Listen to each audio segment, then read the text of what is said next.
watching us at this time, public office holders, opinion molders, and people that have the responsibility to handle things and give account. And of course, we hold the duty as a fourth estate of the realm, and we have the constitutional backing to call to account, call to question everyone that has something to do with the public good, and it's towards enhancing, a better society, and by an extension, a better and a prosperous, glorious Nigeria.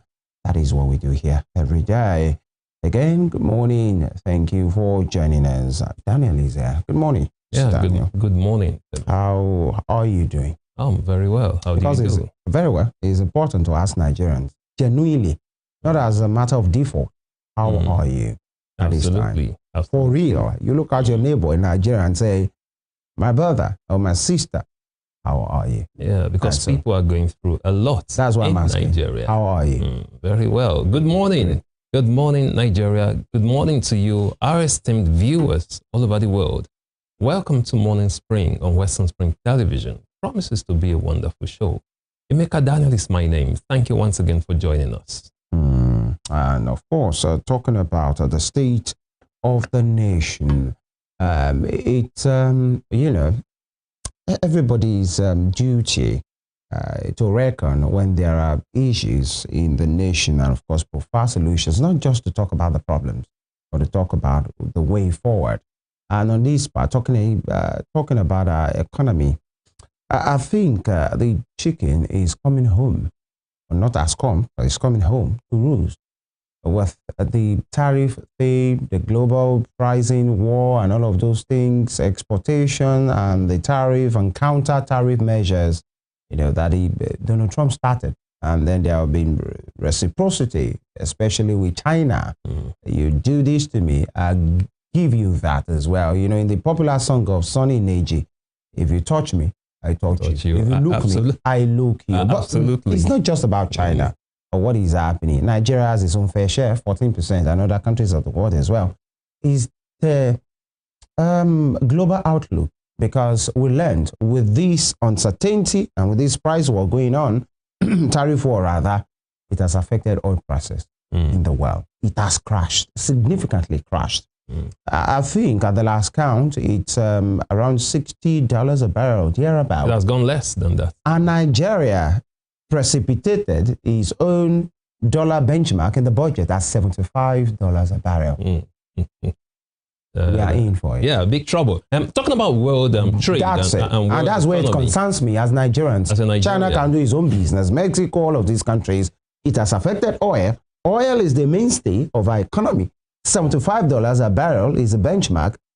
You just said it has gone below 60% right now. Yeah. I mean, $60 a barrel. Less than $60 now. What do we do? Brent crude and less than $60. What do we do? That's the question. Yeah, what do we do? As Nigerians. We need to put on our thinking caps now and start, being innovative and not just depending on only one source of revenue for the economy. Now, talking about world economy, of course, the tariffs is going to change world trade. It has. No doubt about that. But Trump has done something.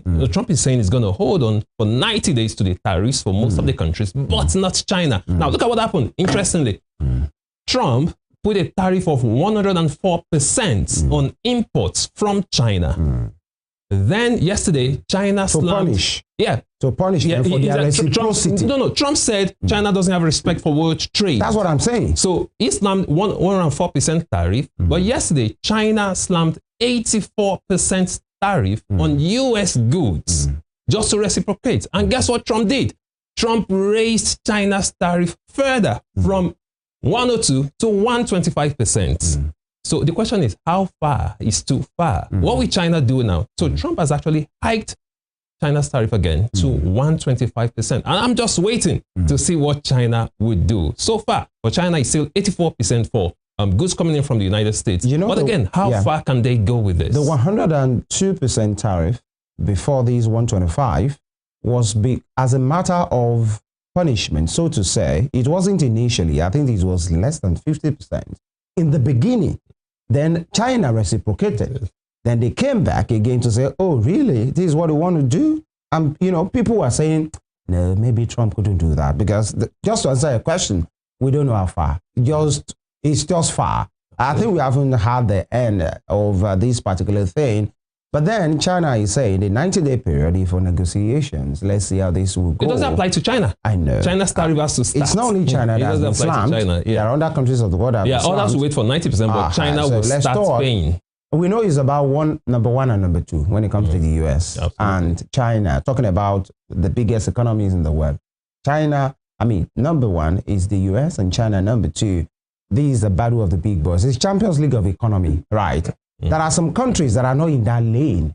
Nigeria is not in the Champions League of the economy, maybe in Africa, so to speak.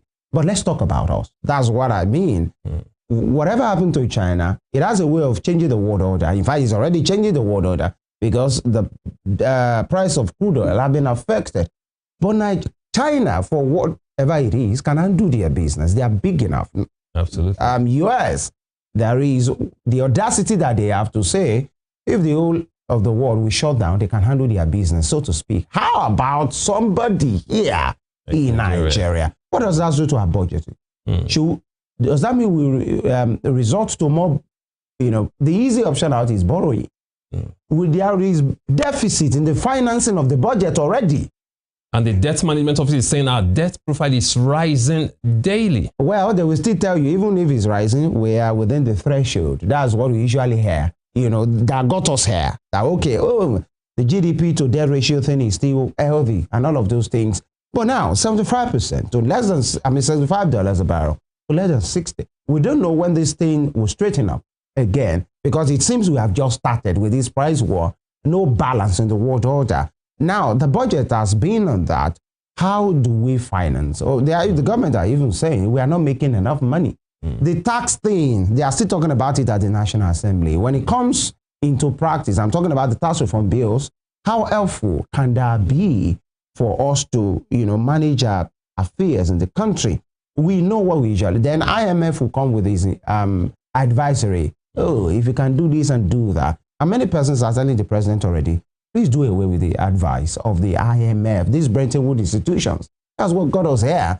And but it's just, I'm just worried. Many Nigerians are worried because some things will be affected when you don't have enough money, because you are not making enough. Whatever is the source of your revenue is being affected. How do you finance all the projects that you have, all the infrastructures that you have, all your statutory duties, from education to health to all of these things? That's just my basic point right now. But the question is not just about Nigeria. So there are concerns that this may lead, all this tariff war may lead to recession, global recession. So it's not just Nigeria. A lot of countries will be affected in the long run. This is just the beginning.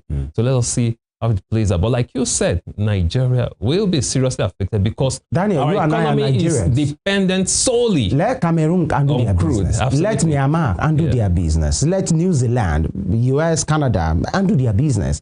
What concerns us this morning is Nigeria. Is by the time your children are going to school, will they be in a very good school?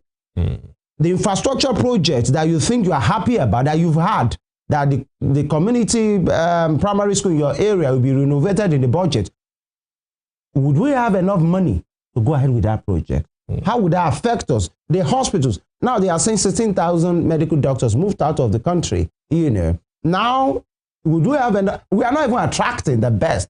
The ones we have are leaving. The money to attract them is about to wane off. That's what is our concern. And we have so many patriotic people living. I have a friend who happens to be a doctor, a very young doctor.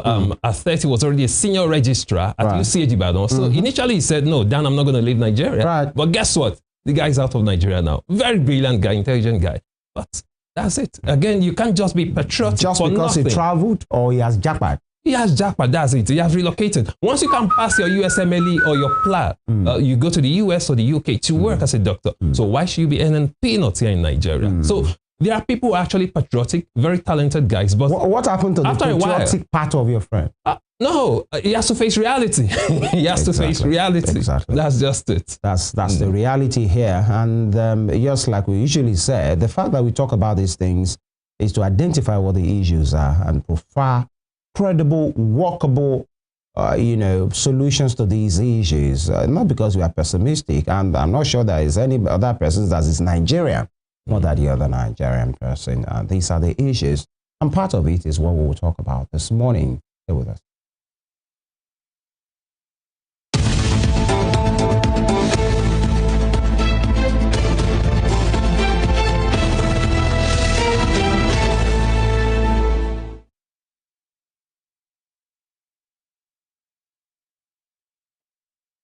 All right, thank you for staying with us. The newspapers are in, and we will be starting with the Daily Sun.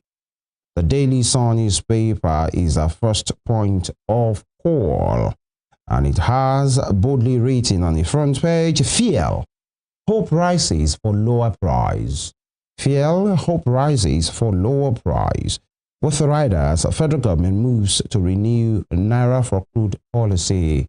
All right, that sounds good, but Nigerians will say we have a lot to do, and it's high time we got to the part in which we are, proactive to issues. Nigerians doesn't have to be affected because we know there are signs. If there are signs that some things will be affected, there is a way that we should handle it. It was for the Naira for crude policy was for an initial 6 months.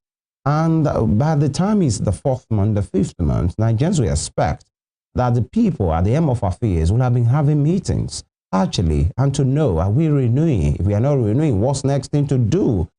Because of the impact of that policy, what will we have on the people? But then the 6 months has elapsed, and then Nigerians are waiting, and we are being told that hope, is on the horizon. And away from that, top strip, Census Southeast Governance Forum to launch e-registration platform for Igbo globally. Census Southeast Governance Forum to launch e-registration platform for Igbo globally. It's good to know, but would that count in the final analysis? Or would that be admissible, by the laws that have established the Nigeria Population Commission, when the census thing starts. Now, Temile Development Company's gas sector investment hit $450 million. Temile Development Company's gas sector investment hit $450 million. With a rider secures 88,000 cubic meter VLGC contract for the government Hills investment drive. Right, these are the things we love to hear. And at bottom strip, StarTimes Force Headquarters asks IGP to vacate office. StarTimes Force Headquarters asks IGP to vacate office. In what capacity is he doing that? As a concerned Nigerian. Okay, going to the first cock and you're telling the IGP to move. But right. That's strange. That's some audacity there. That's comical. But then, if you know who Showore is, possibly you will not be too surprised because it is one radical that do whatever it thinks is good for the cause that is about. But instead of going to the force headquarters, don't you think you should have gone to the court instead? I think they have been in court. They have been in court. Then the court should give the judgment. Yeah, I think there is a group that is part of that have submitted petitions and have a case in court about the 10-year extension of the current IGP, Kayode Egbetokun. So the court should decide, not an individual. I mean, does it really have the power to tell the IG to possibly he's taking it personal. Let's see how now, Kalu Uzodinma, Southeast Senate Caucus, Moon Diamond Bank founder dossier, describe him as a statesman, in all measure and standard. Lassa fever, Ondo, Edo, Bauchi top chart as confirmed cases hit 660 in 3 months. It will appear for many Nigerians that we are way above the scorch, but a lot is still around us in Ondo, in Edo, in Bauchi. These are the 3 states topping that, disease chart as far as Lassa fever is concerned. 660 cases in 3 months. And LP crisis, Abia governor leads party delegation to INEC to submit Supreme Court judgment on chairmanship.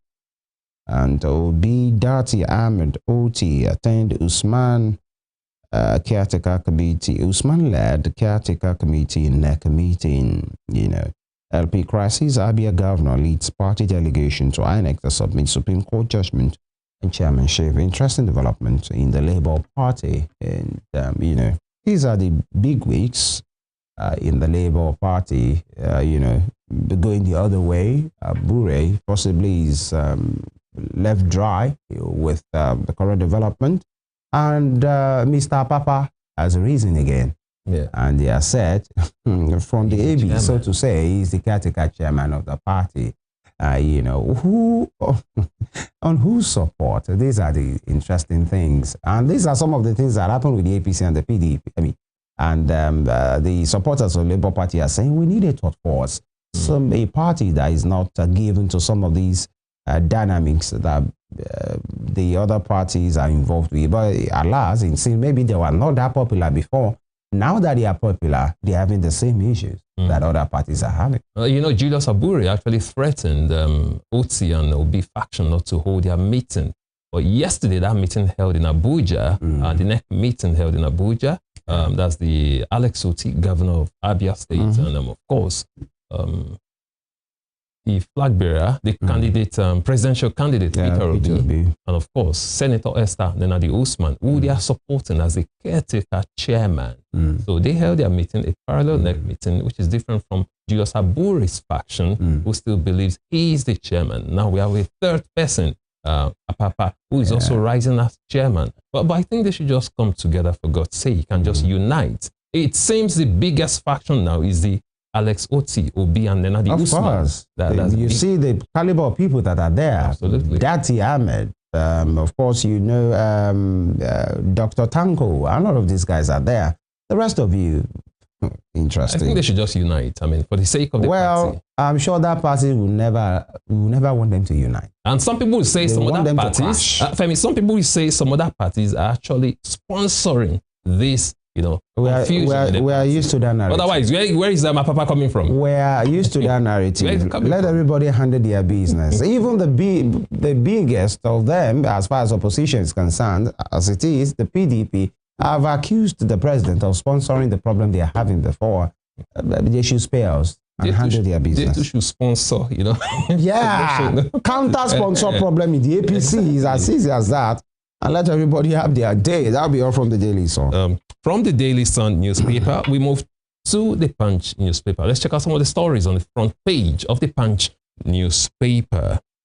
Fuel prices may fall as FEC renews Naira for crude deal. Fuel prices may fall as Federal Executive Council renews Naira for crude deal with a rider. Dangote, NNPCL expected to review prices this week, and that's according to marketers. You would recall that the Naira for crude deal actually came to an end on the 31st of March 2025. Now the Federal Executive Council has ordered NNPCL to go back to that deal, and of course they should renew talks with Dangote. But the question again is, if what Mele Kyari led NNPC said was true, that there is no crude, then where will the crude come from? We had an expert on this show who clearly, bluntly disagreed with that. And that's exactly what's playing out here. He believes that, no, they're not telling us the truth. Now they are going back to that deal. So the question is, where will the crude come from? Those are the things we would like to see. And trust us, we will bring you the stories as they break. Still on the front page of the Punch newspaper. Rivers administrator under fire over local government. Electoral chiefs removal. Rivers administrator under fire over local government. Electoral chiefs removal. Talking about Rivers State, the sole administrator, Vice Admiral Ibas retired.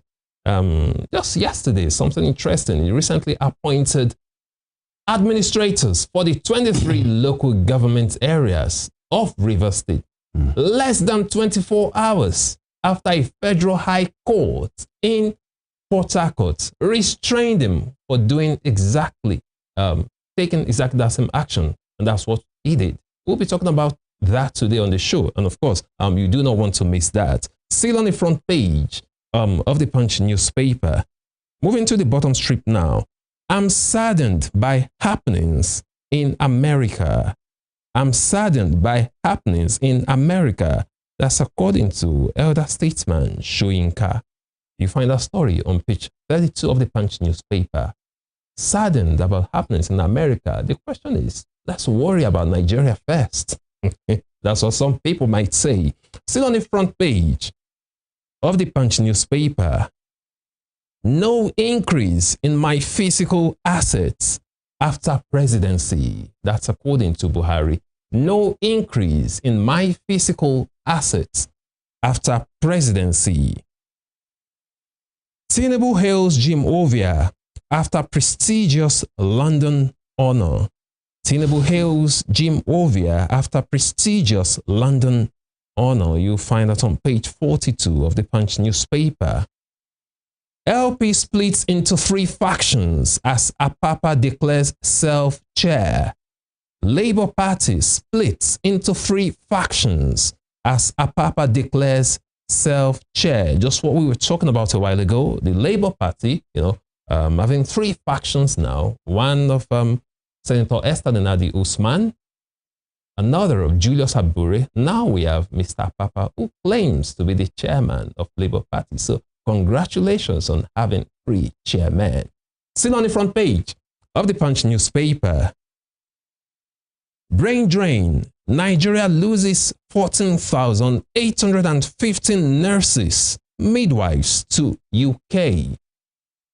Brain drain. Nigeria loses 14,815 nurses, midwives to the United Kingdom. You'll find that on page 32. So talking about the brain drain here, it is not just doctors who are leaving. We have nurses and midwives leaving as well. And I understand it's quite easier for nurses.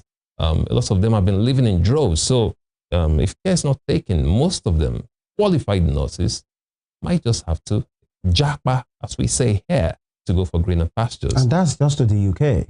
Absolutely. How about to the US? US and How other about countries? to UAE? How about to even some African countries? To Egypt. Absolutely. That's just a figure credited to the UK. And it's about nurses. How about radiographers? How about other medical workers. personnel? These are the issues. This is a sector that really needs, the real state of emergency to be called on. Absolutely. Because you can't afford. Do you know the numbers now? 16,000 medical doctors, thousands of nurses leaving in less than 10 years. So what becomes of the general hospitals? What becomes of the... You don't even want to talk about the community health centers. Absolutely. Who will be in that place? Even the tertiary institutions are having issues. I know a particular federal grade A tertiary health center, a teaching hospital, that a test needs to be done. The personnel in that particular hospital referred, the conduct of that test to be done in a private facility. Yeah, they do that a lot. That's ironic. And I'm not even talking about the mischievous ones who want it for selfish and commercial purpose. No, because that particular test is not available. No, they didn't have the capacity to do that. I'm telling you. I'm not talking about the ones that, the kind of sharp businesses some of them are alleged to do. No, because that test cannot be done in the hospital, the machine is not available. They have to refer from a teaching hospital to a private hospital. That is the level in which we are. It's becoming increasingly difficult for qualified healthcare professionals to remain here. I mean, if you are good, for God's sake, and you see what's going on, the question is, why should they stay? You cannot force them to. As long as these guys are smart, they're intelligent, they are qualified, nothing really stops them from moving to other places where they are treated better. It's quite unfortunate, and that's the reality we are facing right here in Nigeria. And that will be all from the front page of the Punch newspaper. All right, from the Punch newspaper, let's see what the Guardian has for us. The Guardian: towards a resilient economy amid tariffs, CBN craves fiscal authority support, bets on stronger reserves and surplus. CBN craves a fiscal authority's support, bets on stronger reserves and surplus. And you have the picture of the chairman, Access Holdings PLC, Abuja Agimukode, with some eminent men there. His Eminence John Cardinal Onaiyekan, the president of Dangote Group, Alhaji Aliko Dangote, Lagos State Governor Babajide Sanwo-Olu, Jim Ovia, the founder and chairman of Zenith Bank, and the governor of Delta State, Sheriff Obarawari, during the admission of Jim Ovia to the Freedom of the City of London in UK on Monday. Congratulations on Mr. Ovia. Away from Dar Dixon hinges Benue Plateau killings on state failure. And Dangote may sell petrol in Naira as federal government restores Naira for crude initiative. The US-China trade war escalates as the EU exalts a pound of flesh. Abu Raib's man, Apapa, tighten grip on LP leadership. Worsen party woes. And top story there. Tinubu hails Ovia's recognition, admission of freedom of the City of London. And bottom strip, EU advises Nigeria to elect leaders through ballot and not count. Shekiri vowed to shut more oil facilities over ward delineation in Warri. I think there's a brewing problem in Warri in which a part of the state is feeling alienated, and I think it should be attended to as early as possible. That will be all from The Guardian. From The Guardian newspaper, we move straight to the Nigerian Tribune. IBAS under fire over appointments of local government administrators in Rivers. IBAS under fire for appointments of local government administrators in Rivers. With riders, PDP accuses National Assembly of abdicating oversight role on administrator. PDP accuses National Assembly of abdicating oversight role on administrator. IBAS in order. Tinubu gave him a blank check. Tinubu gave him blanket check. That's according to Okorie. IBAS in order. Tinubu gave him blanket check. That's according to Okorie right there. On the top strip of the Nigerian Tribune. Labour Party, one party, three chairmen. Labour Party, one party, three chairmen. Oti faction passes vote of confidence in Nenadi. Parallel neck extends olive branch to Abure's National Working Committee. Another faction leader, Apapa, lays claim to leadership. NLC threatens to repossess Labour Party offices nationwide. Still on the front page of the Nigerian Tribune. Federal government resumes Naira for crude deal. With a rider, pump price of petrol may drop. You find all that on page 6 of the Nigerian Tribune newspaper. Moving on to other stories on the Nigerian Tribune newspaper. Jim Ovia admitted to the freedom of city of London. Jim Ovia admitted to the freedom of city of London. Federal government, Chinese firm, seal deal on $328.82 billion power transmission lines. Federal government, Chinese firm, seal deal on $328.82 billion power transmission lines. Lassa fever, Ondo, Bauchi, Edo remain epicenters. That's according to the National Center for Disease Control. Lassa fever, Ondo, Bauchi, Edo remain epicenters, NCDC says. You find that on page 19 of the Nigerian Tribune. Anambra 2025, Tinubu won't trade me off for Soludo. That's according to Ukachukwu. That's Nicholas Ukachukwu there, who won the primaries for APC for the Anambra gubernatorial elections coming up November 8th. Tinubu won't trade me off for Soludo. That's credited to Ukachukwu right there.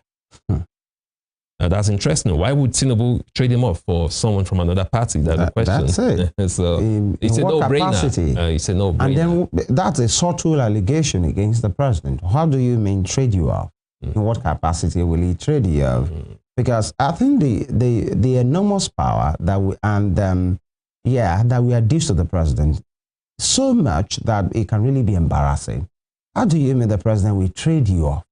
I know he's talking politically, but then the power should be really to the people. It sounds like whenever you talk like that, then that means the people will come out to vote, but they are decision makers. Absolutely. That's what it means. Absolutely. But that's the reality. That's the sad truth. Well, that's the case. Still on the front page of the Nigerian Tribune, Trump announces 90-day pause on tariffs except for China. Trump announces 90-day pause on tariffs except for China. Leadership, an opportunity to serve, not self-enrich, Buhari tells APC governors. Leadership, an opportunity to serve, not self-enrich, Buhari tells APC governors. And then finally, from the front page of the Nigerian Tribune this morning, Nigeria posts $6.83 billion balance of payment surplus in 2024. That's according to CBN. Nigeria posts $6.83 billion balance of payment surplus in 2024. That's from the Central Bank of Nigeria. And that'll be all from the front page of the Nigerian Tribune. And of course, that's the much that we can take on today's headlines. And then we'll go on this quick break. When we return, we will speak to issues. Stay with us.